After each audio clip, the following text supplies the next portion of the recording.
Hi, and welcome to the second section. We will now talk about technical scenarios that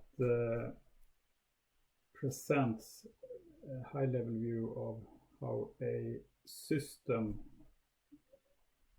looks like that could implement the type of business scenarios that we presented earlier.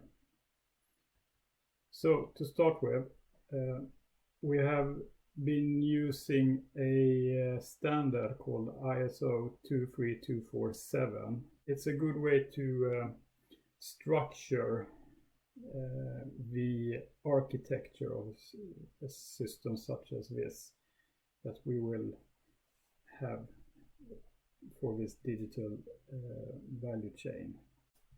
If we look at that, on the top we have something it's called user entity level. We have supervisory control here.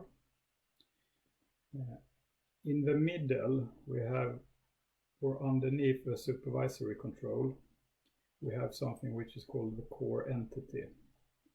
This is the digital representation of physical things. We'll come back later on some of the more details of this, what the digital twin is. And then we have this device controller and data collection.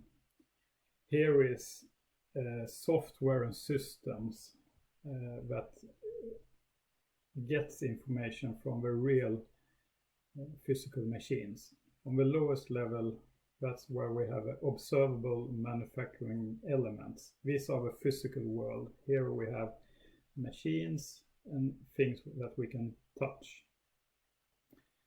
They normally do things, and we can have information about those things in controlling systems, device controllers. The device controllers can collect data and send data upward to the supervisory control, and it can store information for the digital twin. So this framework, 4 different levels. We have actual physical things at the bottom, and as you can see, there are different types of information flowing between the different levels here. The level above the physical things is here is where we have the software, the device controllers, and data collections takes place here. And then above that we have the layer where we store the digital representation of the observable manufacturing elements. And at the highest level, here is where we have a supervisory control that could normally be a number of different systems, such as the systems we use today is different enterprise resource planning tools, product lifecycle management tools, things like that. They are on a higher level in this architecture. So, to give an example, the first part of a business scenario that we looked at before, we have this use case. The customer always needs to select the part. And in this case, it's the business case that the OEM is also manufacturing the part.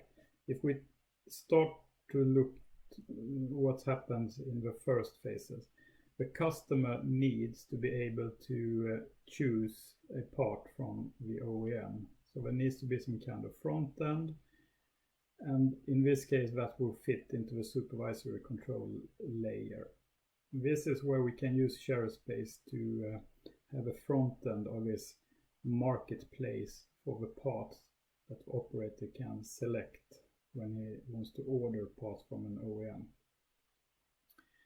And since the OEM has ERP and PLM systems where they have all the information about the parts and the cost and things like that, that's typically information coming from ERP and PLM that is imported and that can be shown in the front end here to make up the offer to the operator.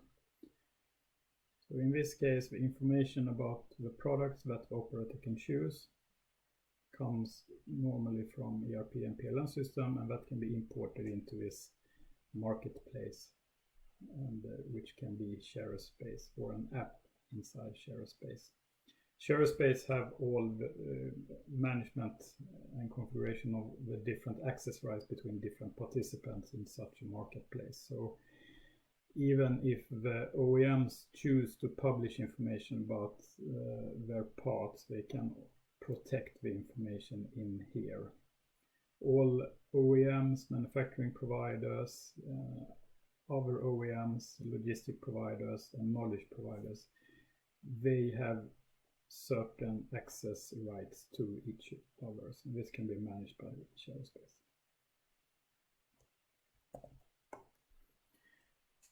Okay, so the next thing, if the operator has selected a part, the OEM is going to manufacture the part, and what happens in the first phase is that the order is created.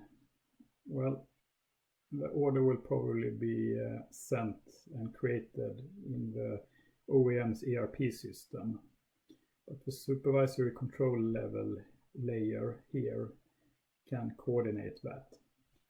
And what also happens is that the digital twin is involved here, because the order defines, for example, that the operator wants to have 5 parts manufactured and delivered to him.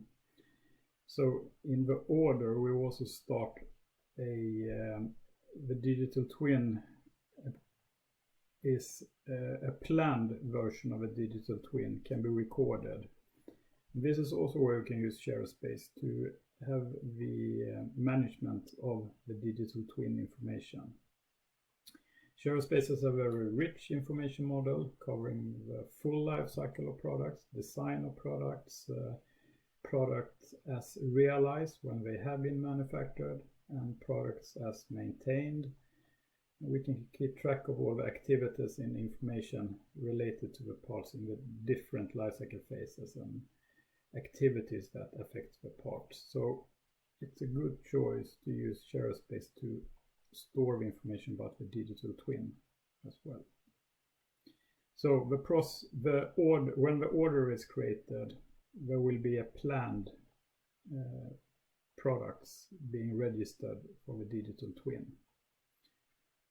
And they will be linked to the actual design information. This is important because this is used to later on follow up when we have manufactured parts, if the manufactured parts are according to the planned parts.